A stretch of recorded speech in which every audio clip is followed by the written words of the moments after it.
Hello friends. आज सभी का स्वागत है इस वीडियो में। और हम लोग मैथ का प्रीवियस ईयर क्वेश्चन जो आपके एएलपी टेक्नीशियन 2018 में पूछा हुआ उसको सॉल्यूशन करने जा रहे हैं। किस तरह का सवाल आता है उसको कैसे हम लोग आसानी रूप से समझेंगे, बनाएंगे और देखेंगे कि पैटर्न क्या है, पूछने का तरीका क्या है और आगे किस तरह का सवाल आ सकते हैं एग्जाम में। आज का सबसे पहला प्रश्न आपके सामने है। देखिए, सवाल पढ़ना है, उसके बाद समझना है क्या बोल रहा है, क्या निकालना है, उसके बाद बनाना है। सवाल है, एक साइकिल सवार 5 मिनट में 500 मीटर की दूरी तय करता है। यदि साइकिल सवार इसी गति को बरकरार रखता है तो वह आधे घंटा में कितनी दूरी तय करेगा। चलो, इस तरह का सवाल है। 30 सेकंड का समय दिए हैं। कितने लोग बना पाते हैं देख लेते हैं। समय स्टार्ट है। ऑप्शन ए 6 होगा, या ऑप्शन बी 3000, या ऑप्शन सी 3, या ऑप्शन डी 30 किलोमीटर में आपको क्या करना है, आंसर देना है। क्या होगा इसका आंसर बताइए। प्रीवियस ईयर का सवाल है, पूछा गया है। इस तरह का सवाल आप कर लीजिएगा तो आगे आने वाला एग्जाम अगर इस तरह का सवाल अगर पूछता है तो आप आराम से कर लीजिएगा, क्योंकि आप बनाए हुए रहिएगा। तो चलिए देखते हैं।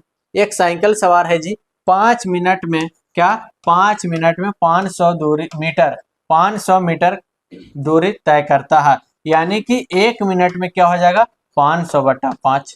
अब पूछ रहा कि आधा घंटा में कितना दूरी तय करेगा। आधा घंटा कहने का मतलब क्या, 30 मिनट। तो क्या हो जाएगा, 500/5 गुने 30 हो जाएगा कि नहीं। अब इसको काट दीजिए 6 मरतबे, तो 6×5 क्या हो जाएगा, 3000। ये क्या आ गया आपका, मीटर में आ गया। इसको किलोमीटर में चेंज करेंगे तो क्या आ गया, 3 किलोमीटर।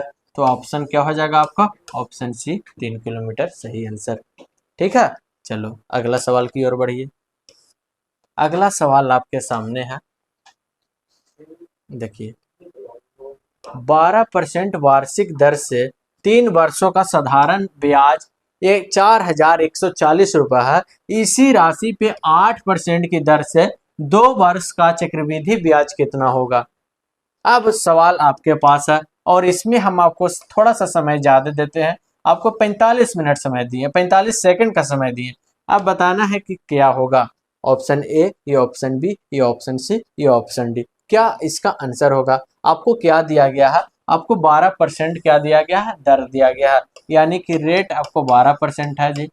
टी आपको क्या है, 3 वर्ष है। उसके बाद साधारण ब्याज यानी कि एसआई 4140 है। अब बताना है कि इसी राशि पे 8% की दर से 2 वर्षों का चक्रवृद्धि ब्याज क्या होगा। कितने लोग बना पाते हैं देखते हैं। और जो लोग नहीं बनाएंगे, हम बनाएंगे, उसको समझेंगे कैसे बनता है और अपने कॉपी में क्या करेंगे, नोट डाउन करेंगे। चलो, समय समाप्त होता है जी। क्या होता है, समय आपका क्या होता है, समाप्त होता है। अब देखो, ये आपके पास दिया गया है, रेट दिया गया है, टाइम दिया गया है, साधारण ब्याज दिया गया है। यहाँ से हम क्या करेंगे, साधारण ब्याज निकाल लेंगे। PRT/100 हो जाएगा। ये क्या हो गया, आपको दिया गया है 4140 और P आपको निकालना है तो रेट आपका 12 हो गया, T आपका 3 हो गया, ये आपका 100 हो गया। अब काटिए जी, तो कटेगा।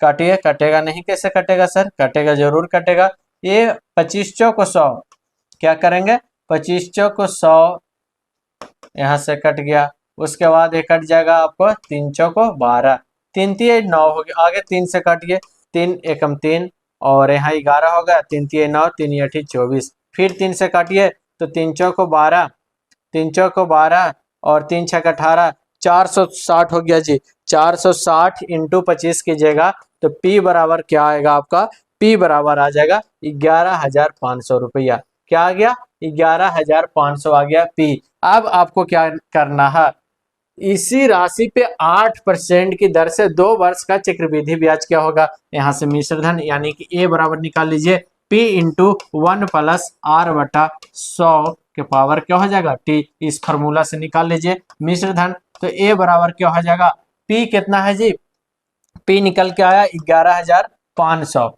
1 - R दिया गया है अभी कितना, 8, तो 8/100 हो जाएगा। और पावर में क्या, 2 वर्ष के लिए तो 2 हो जाएगा। अब यहाँ से निकालिए 11,500 गुने 108 बटा क्या हो जाएगा, 100 हो जाएगा, 108/100 हो जाएगा। इसको काटिए, कैलकुलेशन कीजिए, क्या होगा इसका आंसर। कैलकुलेशन कीजिएगा तो इसका मिश्रधन हो जाएगा, यानी कि ए निकल के आएगा। कैलकुलेशन करने पे करिए, करते हैं हम कैलकुलेशन।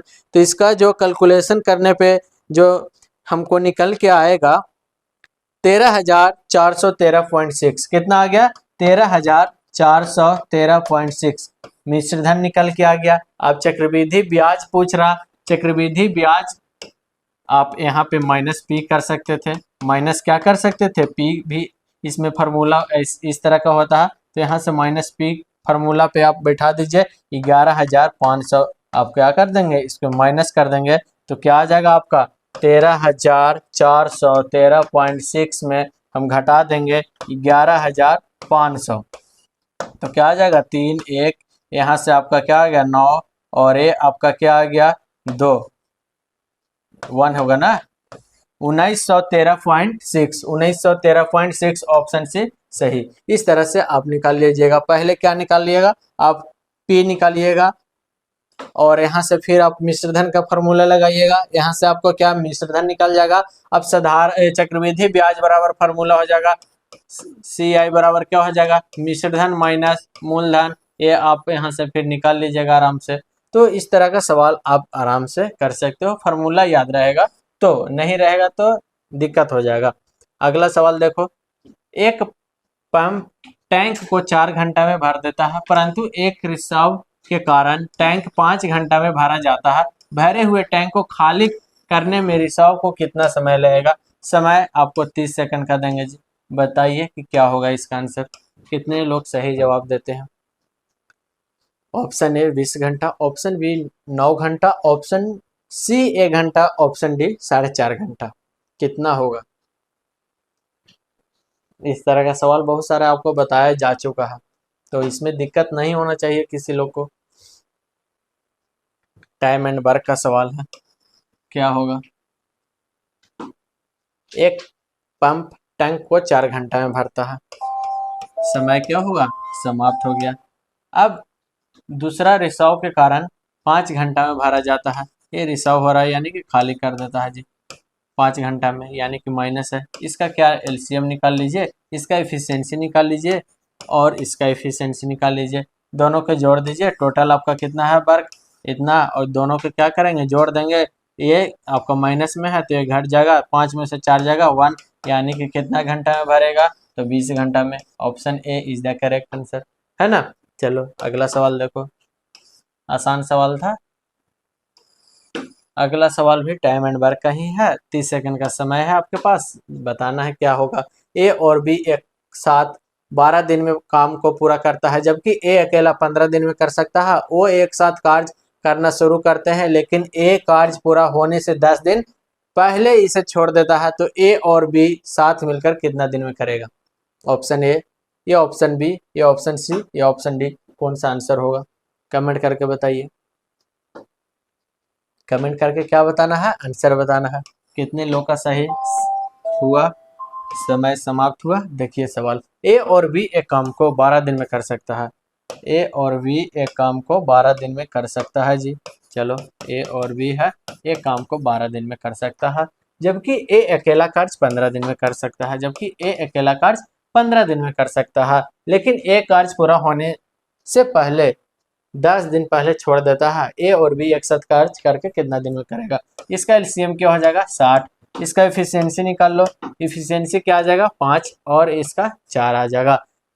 ए और बी दोनों का एफिशिएंसी 5 है, ए का 4 है, यानी कि ए का 4 है जी, तो एक बी का कितना होगा 1 होगा। अब यहाँ से बी का 10 दिन का कार्य निकाल लीजिए। बी का 10 दिन का कार्य क्या हो जाएगा जी, तो 10 गुने 1, एफिशिएंसी 1 है ना, तो 10 हो जाएगा। बचा हुआ काम कितना, बचा हुआ काम बी का अगर 10 दिन निकाल दें, टोटल 60 काम में, तो बचा हुआ काम कितना है 50।